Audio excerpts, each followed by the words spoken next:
I'm good. Welcome back to the Gun Collective Podcast. My name is Jon Patton.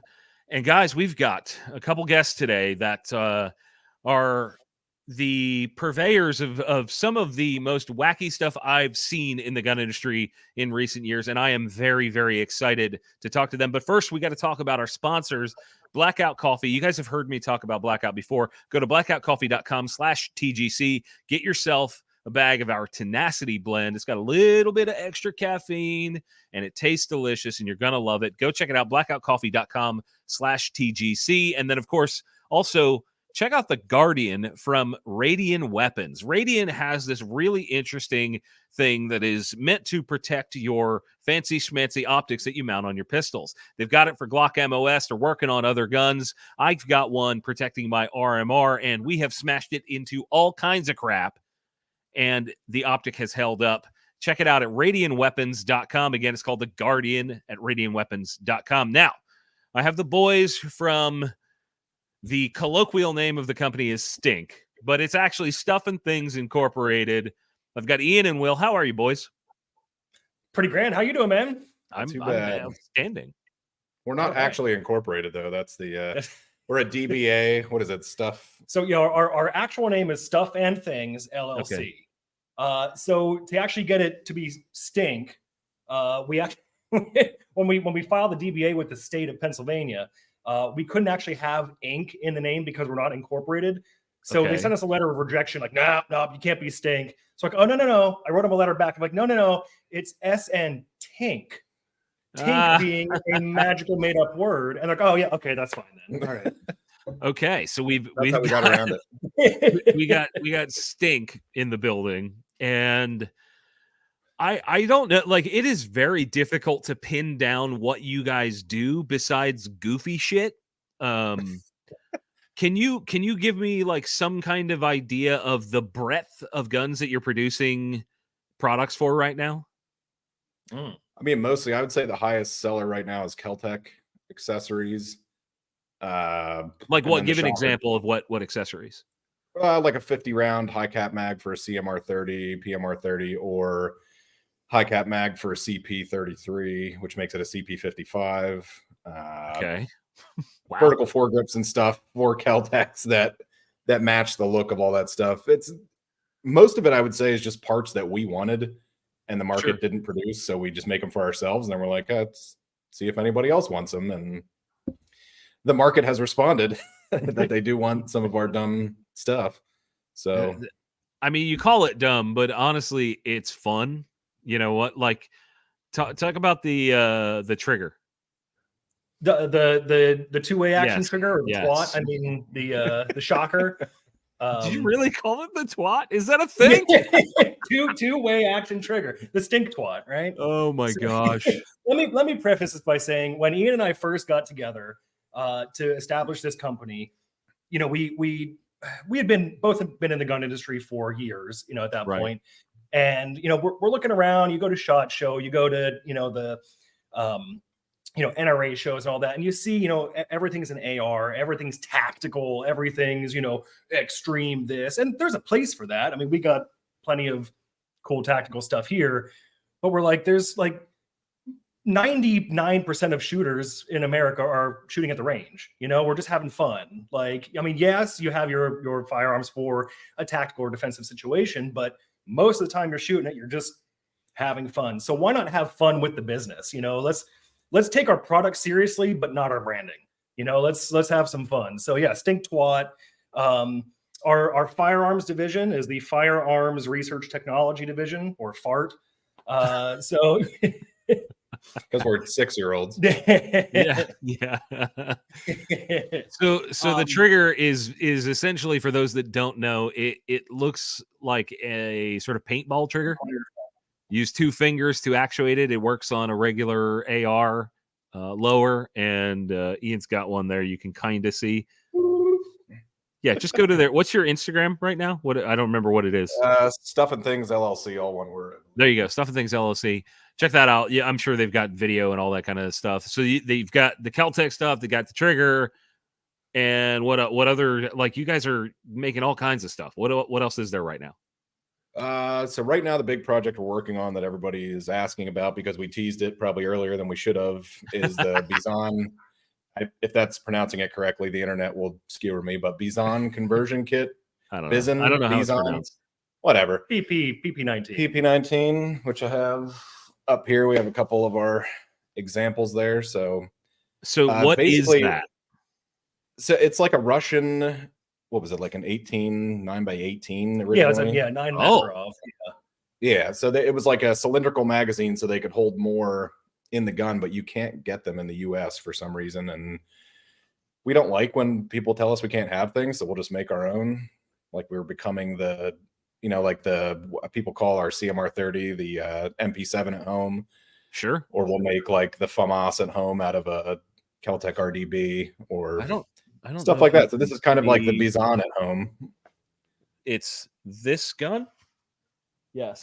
Well, no, you can't see it. It's actually right there. You can see the muzzle of it. That's my MP7 at home right there. Just sitting right there. All right.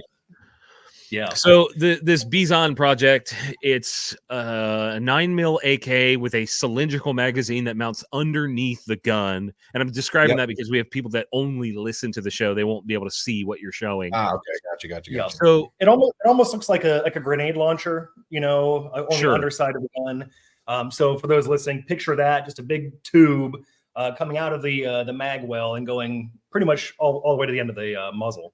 So how many rounds fit in this cylindrical magazine? 69. That's not planned. It's not planned. That was coincidence, actually. Coincidence it happened that way. We'll take the credit.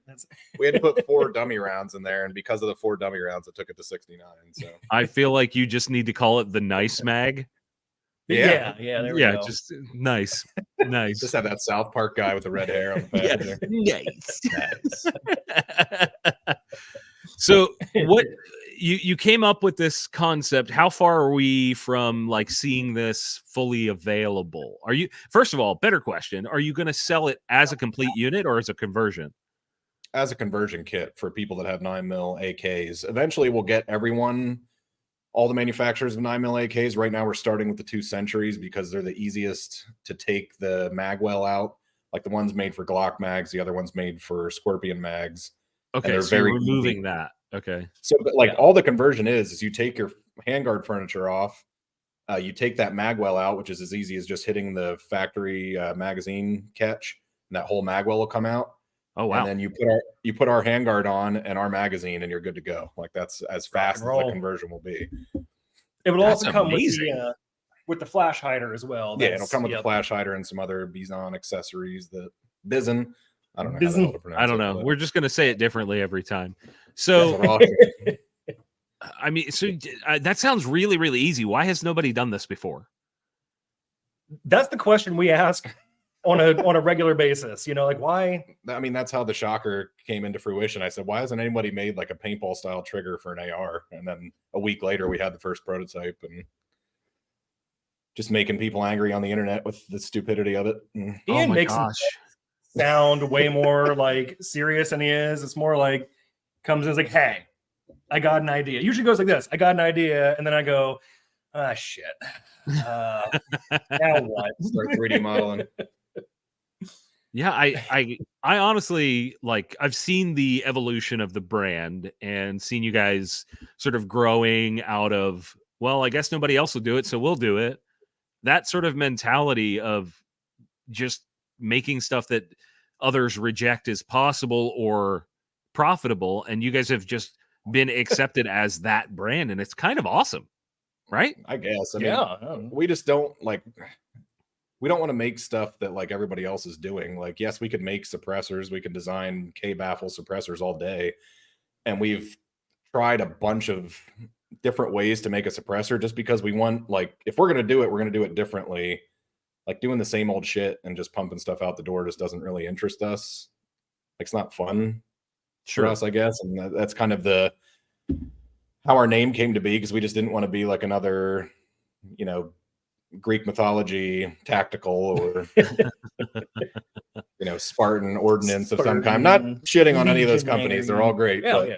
We just didn't want to fall into that same category of you guys wanted to be different. And I mean, both of you with What for the audience? What is your background in the industry? You don't have to give specific companies if you don't want to, but I think it's important for people to know where you come from.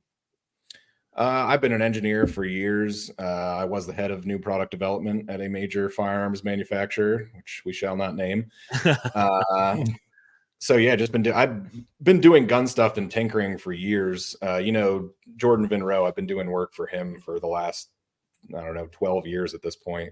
Sure. We actually interviewed, he was on this show on the podcast, a few weeks back, a few guests back. Yeah, we watched that episode. Okay. And that's prep. I guess for the viewers, that's Gideon Optics, PR Triggers, and JSD Supply. Eagle Arms shows. His list is like, this long of stuff he does in the industry. Yeah. So how about you, Will? What's your background? Background in firearms sales. I was doing marketing for the same company that he was working for. That's how we met. And then just kind of on the side tinkering. And, we both have weird, wacky engineering minds. And, that was it. So I would say combined, 20 years, 30 years of firearms industry. Sure. So I think one of the best parts of our relationship, because we've known each other for a little bit, I think one of the best parts is when I get a random text message. What do you think of this? And it is always some goofy shit. And every time I go, make it. I don't think there's been a time when I've discouraged you guys making something silly. And you could try, but we're going to do it anyway. So. Well, one of the things that I know has gone through your mind, and please expand on this, is like the idea of being the meme company, and if that's sustainable. Like, is that something that concerns you guys at all? So my plan is to come out with enough serious products that people actually want to buy, that like they'll be forced to overlook our dumb stuff, like the broom handle AR grip we just came out with, or which is surprising. Whoops, surprisingly comfortable. It is this guy here. We started a whole series. Try to get it. There we go. There you go. So it's like a Mauser broom It's like handle. A broom handle Mauser, but for an AR. Yeah. That's dumb. That is dumb. We weren't expecting that. So I hate it, but I want one. You know what I mean? Like, I'll send you one. Yeah. We were gonna make like a 4-pack of all of our dumb grips, and spoiler alert, maybe the 4th or 5th grip might be a shaking hand that you can shake hands with while you grip your AR, just for why the hell not? We don't do drugs, but like the stuff that comes out of Ian's mind might suggest otherwise. You guys are from Pennsylvania, so I'm not sure I believe that meth isn't in the water. It might be. It's for sure. It's all that coal dust. We're in that area. Yeah. So you have these like meme type products. Like, how does that affect? Like, that had to be a little bit scary to go out there and start doing that. Not being in the mainstream of the industry, right? Like, I would be a little bit worried about that lasting, right? So if I will say, like, the meme type products, like the weird grips and stuff, you'll make a post about them, you'll sell a ton that day, and it'll taper off toward the end of the week, and then you don't sell another one for a month and a half. I see.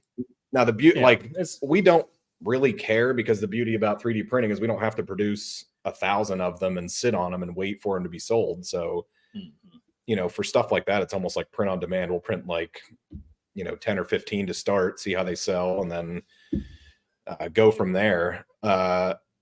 But I would say our like the thing that allows us to do these like dumb, goofy products that people love and hate is the engineering that we do for other companies. Right. So that's kind of like our bread and butter that keeps us solvent. And then these stupid products, it's almost just like selling for fun, essentially. So it's like two sides of the business. So you're doing, I mean, I'm positive you're not able to speak on the exact projects you're working on, but can you give like some ballpark ideas of the type of stuff that you guys are doing for other brands? There's some that have already been released that we can talk about. Okay, sure. So we were just talking about Jordan. We did his Gideon Optics line. We did design work for those, the aesthetics of those. Okay. And then the big thing would be the PR trigger that was just released, which is the Glock pull release trigger. So it's like a binary type trigger for a Glock. Yeah, well, we can't say the B word because Franklin has that one trademarked. Yeah. Trademarked Oh, by for Franklin. fuck's sake! Come on. That's like 2011 getting trademarked. Like, can we know? Yeah. Can we just not? Yeah. Can we not with this? I don't disagree with you. Yep. But so like that, and Okay, we're creating a bunch of other binaries for Jordan, and then there's another, which I won't throw this name out, but I don't know if they want to be associated with us in our business life or not. But there's another major manufacturer that we're redesigning their entire rifle, to bring it up to like modern features and give them all the stuff that it doesn't have to compete better in the market. So so how the hell does that work? Like, how do you get connected with those brands? Are you seeking them out? Are they finding you? Like, how's that work?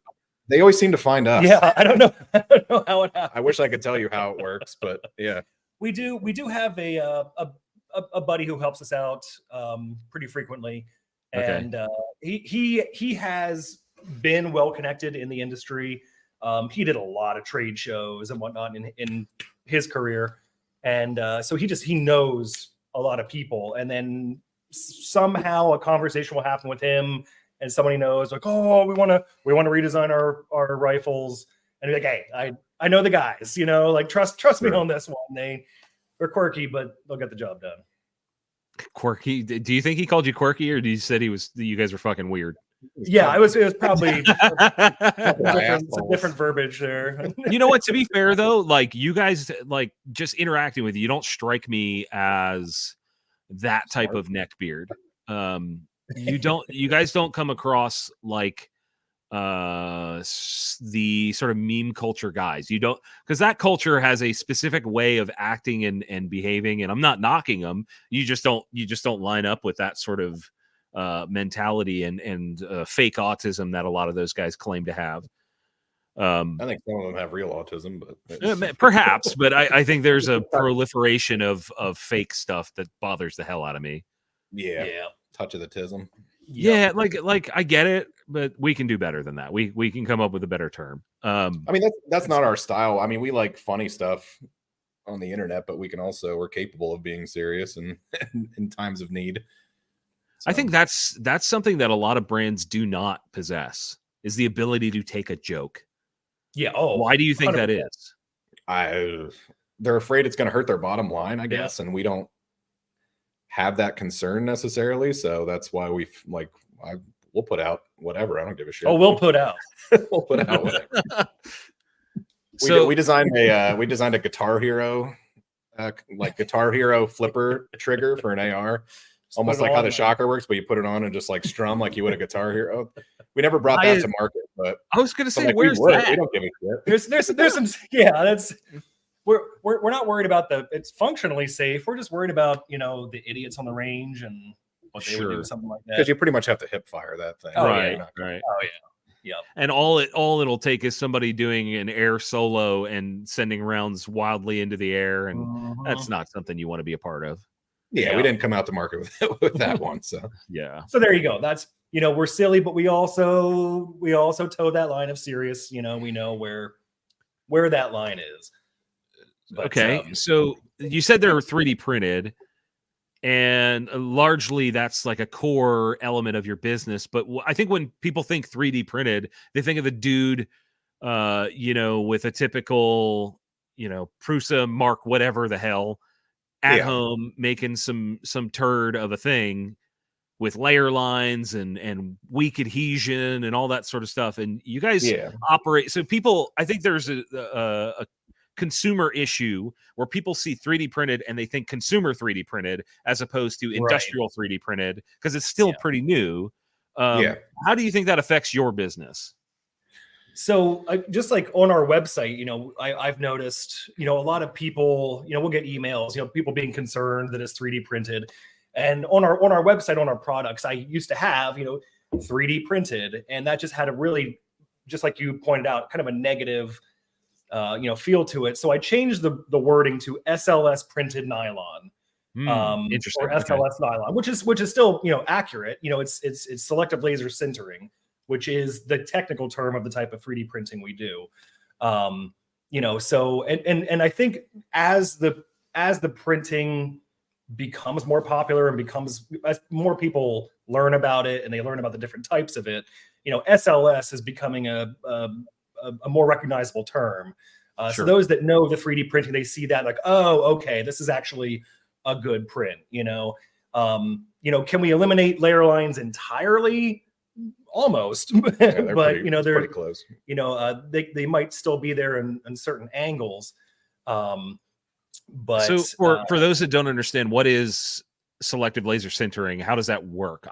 I've seen it firsthand. Can you give like a brief explanation of what that is for people that don't understand? Yeah, so basically it uses like a powder, like a powdered plastic, and it'll roll out a layer of powder, and then the laser will you've hit got like a tray, right? Yeah, sort of, yeah, like a build chamber. So it'll lay out a layer of powder across it, and then the laser will hit just the areas that you're hardening, and it'll basically melt those areas to the previous layer.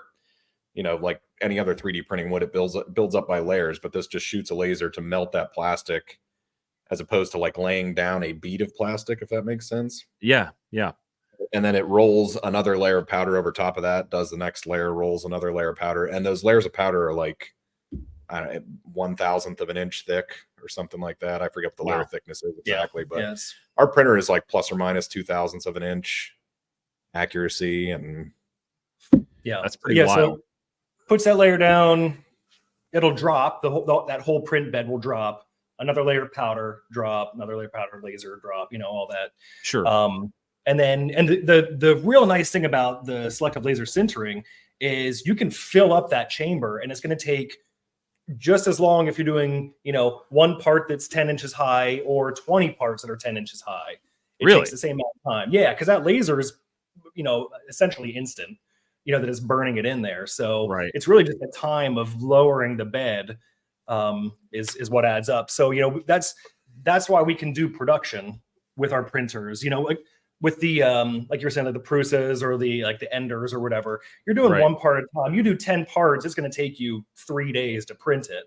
You know, we can do that same amount in hours. So that's fascinating. You know, I think the concept of additive manufacturing hasn't even hit its peak. Like we are so much in its infancy. And I was in I don't know if you guys consider them competitors or not, but a place called MK Machining out in Missouri. Those guys we know them well. We do work with them actually. Yeah. Oh, great. Yeah, I really like them. I think they've got some really interesting stuff, and they're also in that space. And that's where I got a chance to see it firsthand and understanding the difference between, you know, laying down a layer of plastic like a traditional, you know, nozzle type printer would versus the sintering. I think it's fascinating. Can you explain the differences in terms of strength on those parts? Because they're very different. Very different. So there's a place for each type of printer, right? And I just want to say to all the listeners, like, I'm not knocking the desktop printers. They're fantastic. That's how we started, right? And there's some incredible things that some people are doing in the firearms, you know, 3D printing community. Incredible stuff that they're doing with just, you know, regular desktop printers. But the problem with those is really the layer separation. You know, that's typically your weakest point, not necessarily, but so the PLAs that they're using or the PETGs that they're using in those printers it's a good durable plastic, but they have terrible thermal properties. So as soon as that starts to get warm, they're nothing. They bend, they warp. And so that's one of the big advantages of the SLS printing. You know, our temperature tolerance is much higher.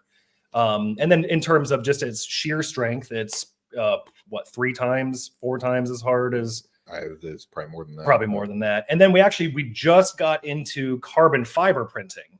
Okay. Which just blows that out of the water entirely. It even blows the nylon like 12 out of the water. Like it's 10 times stronger. Yeah. It's insane. It's going to be the future. Like, you know, I told you once before, like, it's like seeing the end of the light at the tunnel for the 3D printing world. Like, we're finally at that spot where we're getting close to where it's like equal with, you know, injection molding. That's wild. Strength. Yeah. And you don't have to buy a $40,000 mold to make your part and buy 1,000 at a time. Just a $40,000 printer. Yeah. Well, that's like a one-time purchase as opposed to getting molds all the time. Yeah. And you can make changes on the fly, like as we're designing our Bizon kit, we have to make like one small change something by 20 thousandths, bump a surface out. You can do that in real time, print another sample, and you're not going back to a mold and, making $7,000-8,000 changes to a mold every time you got to change a small feature or anything like that. And like if you have a product out for a year and then you decide, something's wearing down over time, you can thicken that back up right on and, print another one the next day. That's amazing. Mold changes and stuff. It's the future of manufacturing. It really is. It makes everything so much more nimble. It makes you guys able to compete at a different scale. And that's what I find fascinating. So help me understand the carbon fiber. You mentioned that. Is that like, so you have this powder bed. Is that just like powdered carbon in there? Like what the hell's going on there? Yeah, same process as the other one, except instead of just being powder nylon, it's when I say powder, I'm talking like flour. Yeah, flour consistency. Very fine. Very fine. And then all it is it just has carbon fibers sprinkled into the mix. And that acts like aggregate and concrete, essentially, correct? Exactly, and it locks those layers together and provides extra thermal properties to the polymer as well. Yeah. So give me an example of something that would be really sweet to see made out of that product. Help me understand what that would be for. So that suppressor baffles. Yeah, seriously, we've printed suppressor baffles. I have like 400 rounds through the one I printed, and it doesn't even look like there's a little bit of graying to the front from where the round, like for where the blast chamber is. But other than that, it looks. Oh, bro, I'm I don't know what your schedule looks like in the next couple of weeks, but I'm coming up. Like, I'm not kidding. That's amazing. We'll be here. So we have I have like an old 100-town arms suppressor that has an aluminum tube. I forgot about them. Oh yeah. So I took that thing takes a beating in the shop. That's our experimental tube. Yeah. But I took the K baffles out of that and put these printed ones in it, and it weighs 2.1 ounces. It weighs that one's 3. Our fully 3D printed one is 2.1. No, the one with the aluminum tube, I swear it's 2.1 because the fully printed one is less than that. The fully printed one's like 1.4. Well, so back up. How big is this can? Because that's like 22 cans don't even get that light. How big is this thing? I can grab it. Yeah, the 100-town arms one is just their basic. I don't know, 6. Is it like a 9 mil can? What is it? It's a 22 can for right now. Okay. But we have done 3D printed baffles in our shotgun suppressor, in our Shiger 12 gauge suppressor, and they've didn't even mention that was a thing. I forget about some of these projects. Are you guys hearing this? Will just ran off. For those listening, Will ran off into the other room to go find this ridiculousness. He's off to the side. I'm here. That's the fully 3D printed one. Oh, okay, you do have the 100-ton. Okay. I mean, this stuff is just absolutely mind-blowing. So is it possible to deal with rifle pressures, like what rifle cartridge pressures with that carbon fiber? I don't think Short answer, no. Okay. 22s, maybe a 9 mil. Maybe 9 mil. Like we haven't tested. We'll try it next week. Yeah, there we go. I mean, that's our policy on stuff. I mean, literally, I'll bring the high-speed camera. I'm not kidding. I will bring the high-speed camera, and we'll try and make it blow up. It's going to look cool when it blows up. Precisely. I'll be behind somebody's vehicle. I don't want carbon shrapnel. I think we have a video on Instagram. We were first testing our shotgun suppressor. Will is wrapped around a tree and holding the shotgun with one arm as protection. Shotgun around the tree. Only the finest testing methods. You might lose an arm, but at least your face is protected by good God 100-year-old tree. So there's just a standard 6-7 inch 22 suppressor that has 100-town carbon fiber baffles in there. It's incredibly light. And then there is our first iteration of an all printed 22. I mean, that's no bigger than a normal cigar. Yeah, it's here's a normal cigar. I mean, there you go. So this is this a product that you guys are going to start offering, or is this exploratory type stuff right now? It's exploratory for now. I just go back and forth on like yes, it would be, you know, if somebody has a baffle strike, it'd be super easy to print them another set of baffles. They send their tube back, yada yada. It's just like I said before, like I want something. I guess 3D printed baffles are different, but if we're gonna do a suppressor, I want it to be something different, and I want it like, I would say decibel wise, it's on par with any other 22 suppressor. I don't know if you're ever going to be able to get a 22 quieter than you already can. Yeah, well, maybe that hard shotgun one. You remember the one that was on the stupid SBR? You can't just say stupid SBR like it's a normal gun. We've got 20 of those. I don't. So he's going to go grab this thing, and I'm going to try to describe it while he's grabbing it. So have you ever seen one of those like single action army type 22s, like a single action old school revolver? Well, they've got one with a stock, okay, and the decision that was made was to put a magnified optic on this thing, and then what is referred to as a shotgun suppressor, but looks closer to a donkey dick on the end of this thing. Pringle can, baby. It is one of the most absurd things I've ever seen in my life, and I love shooting it. This was kind of made as like a, you know, this will get you the same amount of jail time as like a fully automatic M249 saw, which makes no fucking sense. If you want to like say how stupid the laws are, like the same jail time for a fucking heritage barkeep with a shotgun suppressor on the end of it, and you SBR'd it. Like, how long is the barrel on that thing? 1.5 inches. 1.5 inch. Like it ends. The threaded. There we go. It's on there. Yeah. It's literally a heritage barkeep that we've had threaded. Come on, baby. So this is our shotgun suppressor. It's a 22, and you're just hoping. Look at that. There doesn't even look like there's a barrel on that thing. Like doing it's like an extended forcing cone. That's what that is. Yeah, essentially. Yeah. But this is our shotgun suppressor with 22 baffles. And you named it after the suppressor. You named it after. Oh yeah, the Shiger. Yeah, the Shiger, who is the guy from No Country for Old Men. Yep. Yes. Yep. Now this one we painted black, but the real Shiger would be that stainless type color that the one in the movie was, and it would have the end cap with the 2 screws in the front. Were you able to get it as quiet as the movie? That's not possible, sir. If you don't shoot it, it's that quiet. Yeah, there you go. Hang on the wall, it is definitely that quiet. It's super quiet on the wall. But that's, I mean, so, you know, Ian mentioned laws. You know, that's probably the one thing holding us back from selling these right now. It's not, you know, like the NFA laws per se. It's the, I think what a lot of people don't realize, a lot of consumers don't realize, is all the back end stuff with a firearms company, whether you're just a store, just a regular FFL, or a manufacturer like us, just all the paperwork, all the forms, all the taxes. I mean, there's an 11% excise tax on every gun that you sell, whether it's NFA or not. Right. I mean, and so, you know, when you factor all that in, all the record keeping needs to be done, it's not a problem. It's just tedious, and we're a 2-man team, and we just don't have the time to really get into that right now. So we're too busy designing some stupid shit. So, but you know, once we, you know, can, you know, expand a little bit, we would love to get those suppressors on the market and be able to sell them. I've got a question for you, but before that, I want to talk about a product that I really like. It's the Guardian from Radiant Weapons.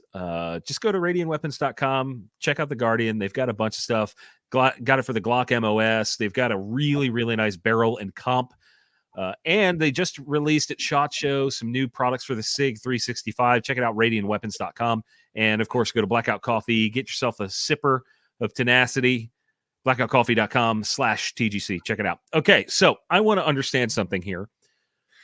You are able to produce products at a rate you're closing in on injection molding capabilities. You're closing in on the speed of that, and at least for the gun industry, it's a rare thing. Okay. Yeah. Is it possible to make an ultra cheap, like sub $100 suppressor in 3D printed technology and have it be a viable product? Because that's what I see coming. Go ahead, Andy. For 22, Absolutely. Like, I like shudder to say how much money and powder this is. Well, So you don't these have are, to like, you know, give up like, the this ghost is or whatever. our, that's the 22 baffle insert that we made out of the carbon fiber material, and this costs nothing. Like, without saying the exact amount of money it costs, like, you know, it's the cost of your very tube. affordable. The cost of your tube would be your major cost, and yes. And then, like I was mentioning before, your excise taxes, you know, all of that stuff is going to go into it. So, you know, and then another thing you have to factor in is like returns, damages, and all that kind of stuff, because that's a cost that you know can add up. Like Ian was saying, you know, baffle strike, send it back to us, but we're paying for the shipping. You know, we got to do all that. So $100, yeah, probably. I mean, that's probably doable. You brought up Huntertown Arms, and for those that don't understand, that's a suppressor company that is long defunct, but they had some of the cheapest cans that ever hit the market today. Like, they were, I think the 22 can was $100. I believe that's what it was. It was really, the first really can I ever cheap. had. Yep. Yeah, This is the ultra first cheap can I ever got. And one of the biggest complaints from our audience, whenever I talk about suppressors, is that, yeah, that's cool, and I don't want to pay $200 for something that costs $900. You know what I mean? Yeah. They're like, they look at the total cost, which makes a lot of sense, and you know, they frown upon that sort of thing. And I totally understand the perspective and the frustration, but that's why I'm like, well, can we make, you know, say, and I'm going to throw this number out, can we make like a $50 can that is essentially a throwaway item? After it breaks or has a baffle strike, you just throw it in the trash because it's not worth that much. You know, you see what I'm saying? Like, I want to know if we can get to a spot in our industry where it is like Europe and actually affordable for suppressors. I think if you could get rid of the dumb like laws and the $200 tax and all that, I think these would, like, suppressors would drop to the cost of brakes. Oh yeah, easily. That'd be amazing.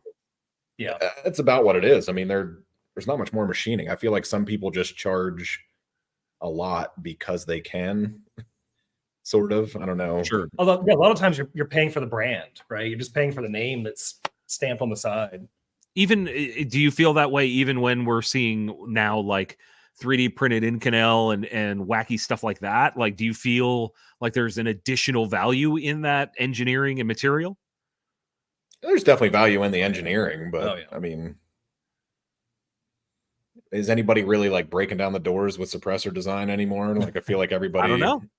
Most of it's just K baffles, and there's some cool like redirecting. Not ours. Ours is different. We can't disclose that just yet. But ours is different than a K baffle. Okay. Another perk of 3D printing, right? Because you're not limited to the like what you can machine. Well, that's why, you know, we look at a company like Daniel Defense did it. Huxworks has built a brand around it now, and I think Dead Air has dabbled in that sort of thing. And I see interesting baffle designs or internal designs because it might be not necessarily considered a baffle, but I see all this wacky stuff, and all I can think is, you know, where is the point of diminishing returns? Because we're looking at price tags of, you know, well over $1,000 for these items. Yeah, some of them, and I just kind of scratch my head and go, it's cool, but can I perceive a value difference between, you know, $1,200 and $1,400? Probably not, right? Or am I missing something? Yeah. No, I feel the same way. It's like you're paying an extra $400 for 2 decibels that you're not even going to be able to decipher unless you were shooting them side by side, and even then, it's hard sometimes. And the materials, right? So, like, if it's being made of titanium or something, yeah. If you want like a lightweight, I guess. Yeah. In theory, could you do like a 3D printed metal 3D printed like sintered, you know, Inconel blast baffle and then everything else in carbon? Is that reasonable for a higher pressure can? Or like with the right design, you'd have to have some thick surfaces, I think, but yeah. Well, you'd have to have a way to assemble that together, because you couldn't print them at the same on the same bed. You'd have to find a way. But man, that would see, to me, that seems very interesting, because if we can lower the entry level cost, then we're looking at some really like shifting markets. I don't know. Maybe I'm full of crap, but I just I see that. Go ahead. No, you hit the nail on the head right there, man. That's exactly it. And we would love to see those costs come down. I have nothing more to add. I think if, like you said, I think if we get rid of the laws and excise tax, if we can ditch the tax, we're good. Like that would drop not just suppressors, but also firearm prices substantially. I will say that substantially. Yeah. I want to try and understand your perspective. So you're picking these products. How do you land on a product like the Bison 69 round, whatever? How do you land on that? How the hell did we?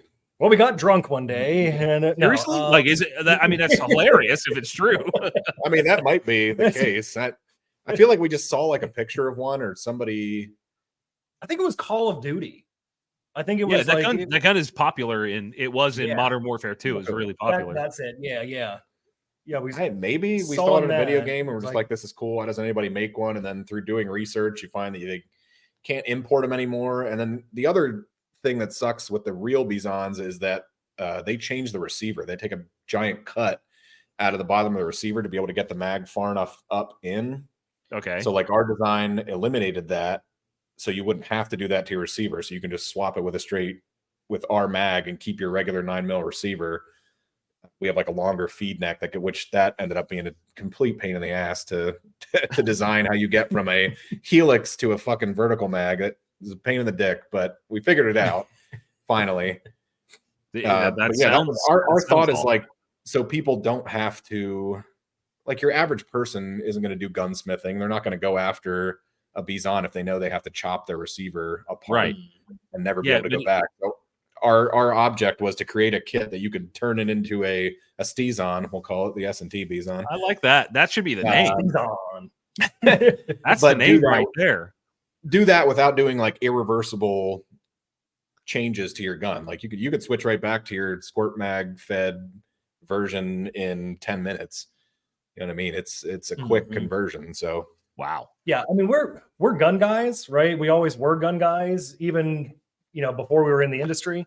And so we kind of take our experiences, buying products from other companies, and you buy some custom doodad for your whatever, and you end up having to file or Dremel and all that. We're like, this is horseshit, like why can't we design around that, and make it so it all snaps together? And that's really been our philosophy for all the products all along. Yeah.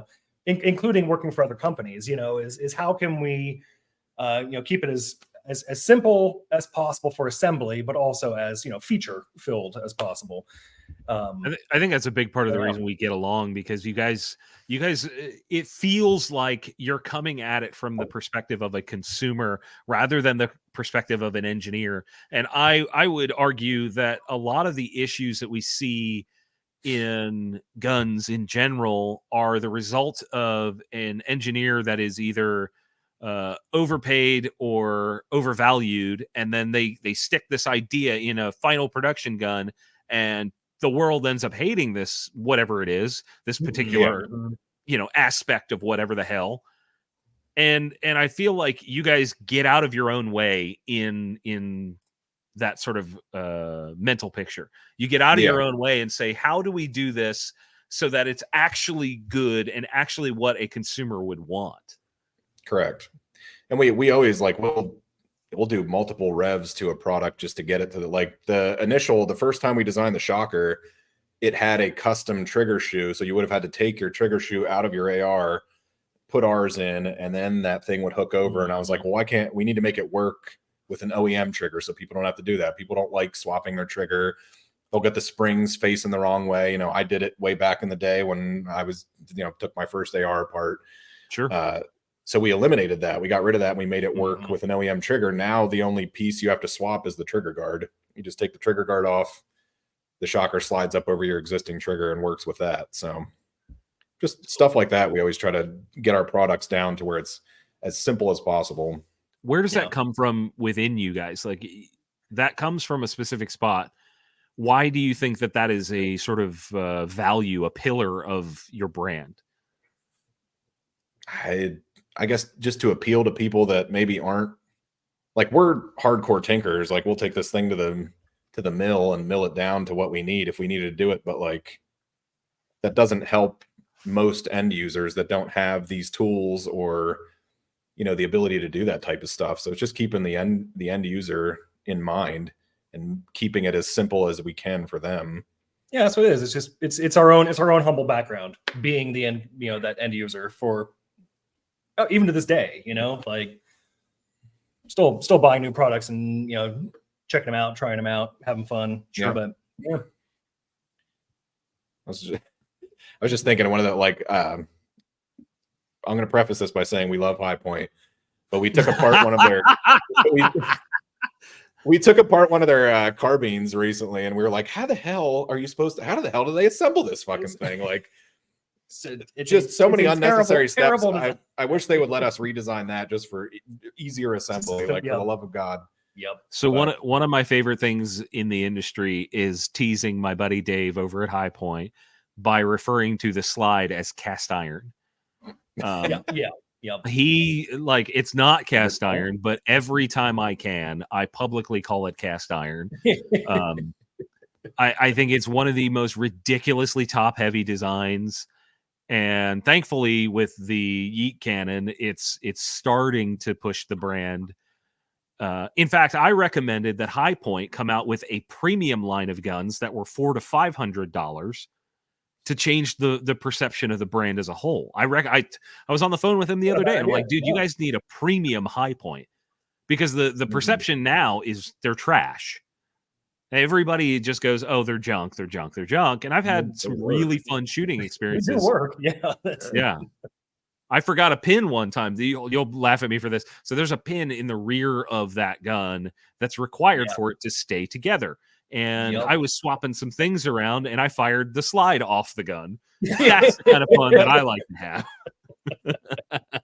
Sure, that was hilarious to see, though. It probably looked funny as hell. Oh, I think I was trying to film. I don't know what I was filming, but I was trying to be like cool and, like, you know, film the thing. And one round went off, and the next round the slide just goes forward off the gun. Like, okay, all right. We are working on a High Point project right now, and no, I can't talk about that one. I thought I'm pretty sure I sent John a video of that one. I was wondering if he sent it to your buddy at High Point. No, because I don't remember it. You may have said it. I don't remember. Every time I get a text from you with a video, it's always something ridiculous. I swear to you, it's always ridiculous. This is also ridiculous. It's all good. But what I was saying was when I was reassembling it, I did the same exact thing. I forgot that same exact pin, and I wasn't shooting it, fortunately, but I was racking it, and just boom, flew off the end. So. Yeah. I'm excited to see how that progresses. I'm also excited to see whatever the hell you have up your sleeve for their stuff. So I just sent you a video, so okay, I can't watch it yet, but I will absolutely watch that after the show. I want to understand your perspective on the industry as a whole. I want to kind of shift into that sort of thing. Cool. What? Here we go. Yeah. Let's go. I got to get some whiskey for this one. So what's wrong with the gun industry? Where do we start? At the beginning. Lack of innovation. Innovation's the big one. I mean, the other caveat to that is nobody wants to try anything new, because every time they do, a bunch of people shit on it. Yeah, that's what. Listen, I made my job shitting on people. But seriously, keep going. I think that makes a lot of sense. Like nobody really innovates. Mm-hmm. Like, it's sad when you go to SHOT Show and, like, it's considered a new product to bring your firearm out in, like, a new caliber. It's like, how the hell is that? Like, well, boy, that's not a new product. Right. Like, we've got a Cerakoted stock now. All right. But I wonder if the industry is just at a point where, like like, is this as far as we can take cartridge fired firearms, and do we need to an aspect? Do we need to move to some other way to get lead down range? So you got to think of it. You got to think of it this way. It's difficult because oftentimes, from a consumer's perspective, when a new actually interesting product arrives, oftentimes it's priced at a level that people just will not mess with. Bingo. Yep. You know, like as an example, the backwards step we took this year with, you know, swapping calibers again. That's now a thing again.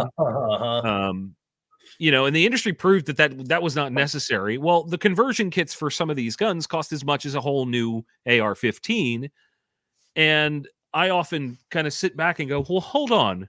Why are we converting this one platform? It's the same thing. I take issue with the idea of removing the barrel from an AR upper as a quick conversion when the AR upper is held with 2 pins. Like, why are we doing this? What advantage does this give the end user? Yep. And then, you know, we see these guns, these, you know, new takes on arguably older ideas, and they charge, you know, $2,000, $2,500, nearly $3,000. And that just puts the innovation that was possible and is interesting in some of these firearms. It puts it at a point where people just won't mess with it on large scale. Yep. So the innovation can't be prolific, right? Yep, for sure. And the other thing is just ARs in general, right? They dominate the market. You know, you go to any show and 80% of all the new products that are out are some variation of an AR. Well, I think that's a cost thing, right? Oh, for because sure. if you look at platforms outside of AR-15s, what are the competitors to an AR-15? They all cost north of $1,500, all of them. Yeah. Yep. And then they don't do anything better. No, right. You're still just shooting a 5.56 223. Like, it's So it's more help precise. me understand, what would you guys like to see? What do you want to see from the gun industry? We're doing it, man. We're doing it. All right, that's fair. That's fair. Yeah, new stuff. You know, I just want to see some wacky shit, and that's kind of what we come up with. Like, we have concepts drawn on our whiteboards in here for just some really off the wall shit, like a pistol that the grip's in your hand and then the magazine wraps around your arm like a like a glove, just to make something weird and like cool. Like, why the hell not? Why not try something? You know what I mean? Okay. Like, it would almost be like a belt fed, but it would go around your wrist. Now, why? Is it practical? Of course not. Dear internet, please do not email me about that. It's not even close to being ready. Of your inquiries to Will, not me. So if I ever wake up in a fever dream with an idea, I need to call you immediately. Just text me. I'm awake late. Yeah. Text me at 3 a.m. with your fever dream idea. I've got an idea. You guys got to see this. It's a 12 gauge, but it's belt fed. I want it. Okay. That's not a bad idea. Now we're talking. So somebody tried to make that work. Just search. It's out there. Somebody tried to make one. I've never seen it work. Nothing wrong with it. The issue would be the belts. Yeah, but you could do a custom, some kind of custom linkage that do a fabric one. We'd figure it out. Yeah, the one I saw was a fabric belt. Oh yeah. I don't know if it's real or if it actually fired, but can you imagine the glory of sending a belt fed, like, full of slugs? Oh my god. That's the kind of America I want to live in. Go ahead. No, I was just gonna say I used to have what was the brand of AK shotgun when they first came out? Sega? The good one. Sega. Yeah. I had a Sega 12 and I loaded up with like 10, like I had the 10 round giant banana clip magazine, and I loaded it up with 10 slugs and just busted through those 10 slugs, and I had the waffle pattern black and blue on my shoulder for like the next week. But it was great. Recoil's the shit. I love it. Bring it all on. It makes one of us.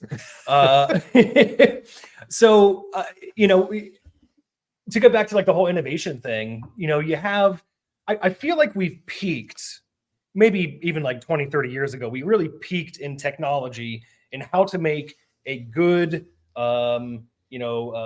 tactical firearm We're not doing anything new with gas systems. We're not doing anything new with, trigger systems or anything like that. We've really peaked. At this point, you're just making, I don't know, different designs, AR versus a Bren or something.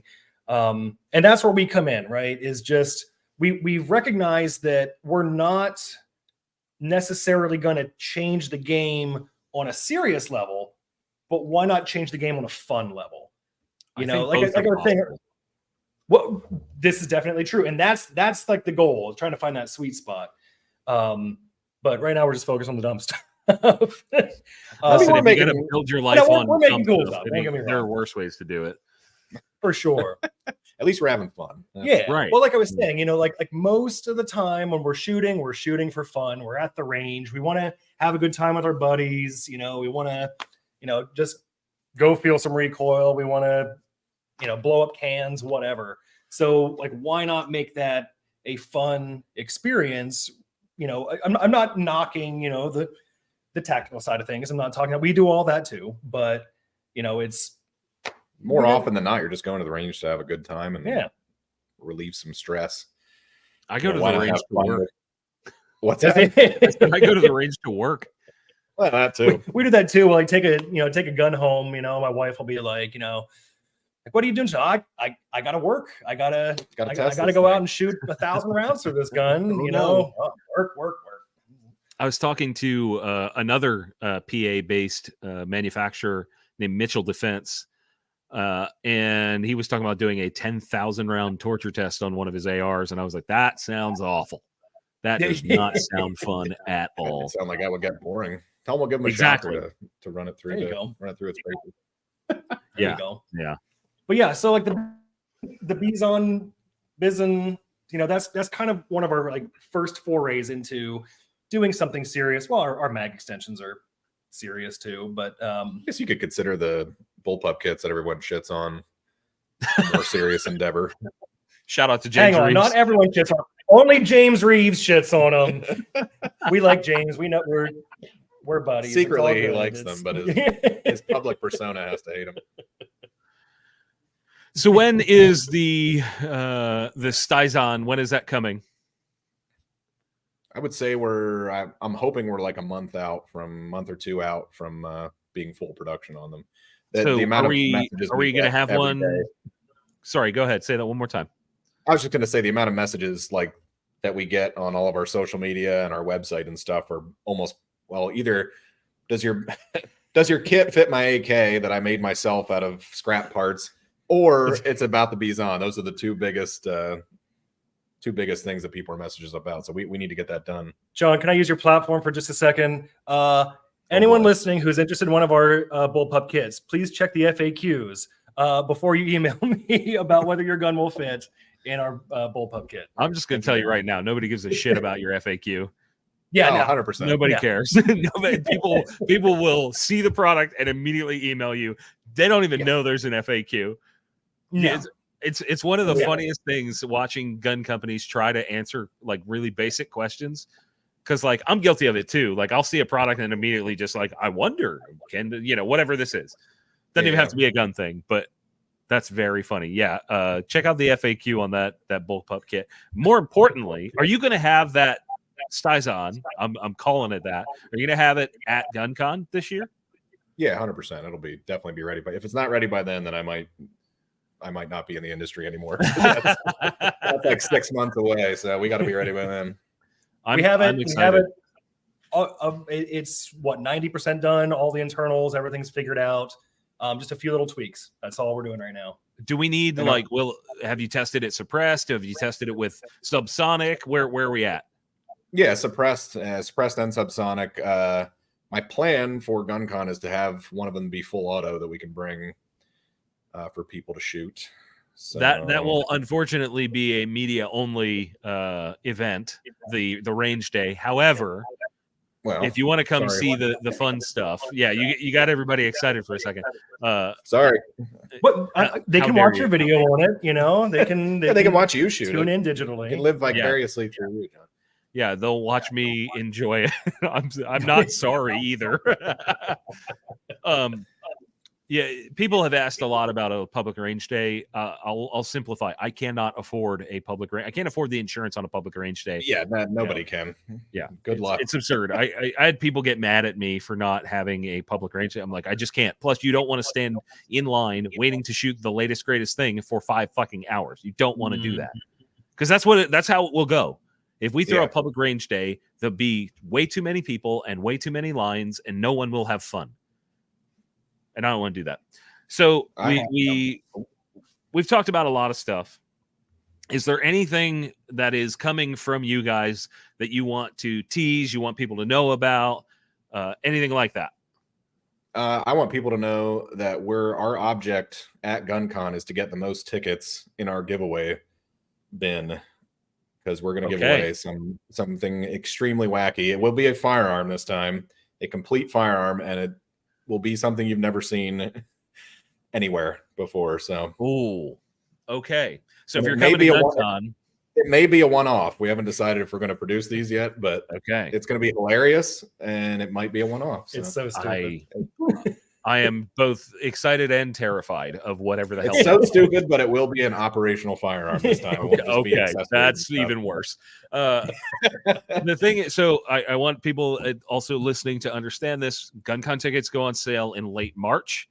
This will be out before then if I'm not awful at my job. And I will implore you, they will sell out. If you want to come, you need to buy them right away. Just saying that. Just saying. Get on them, because it's a great event. It was awesome last year. I wish we would have came to previous years, but we're here now. So yeah, that's what matters. You're here now. So in the ass crack middle of nowhere, but worth the drive. Yes, it is in the middle of effing nowhere in Iowa. So stuff and things. What is the website? STincUSA.com. STinc USA. Okay. STinc USA, STincusa.com to get yourself some wacky stuff. Ian, Will, thank you. What'd you say? I said if you want to drive internet hate, you can get some of our dumber products, some of our goofy grips, our Colt grip for an AR. Pick one of those up for your firearm. All the goofy stuff, I encourage you to go pick some up. These guys are great. They're coming at it from an excellent perspective, and I can't wait to see where the company goes. Ian, Will, thank you for being on the show. Like, legit, I appreciate your time. Thanks for having us. Yeah, thanks, John.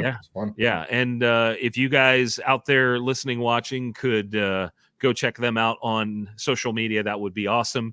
I appreciate you. Thanks for listening, watching, etc. We'll see you next time.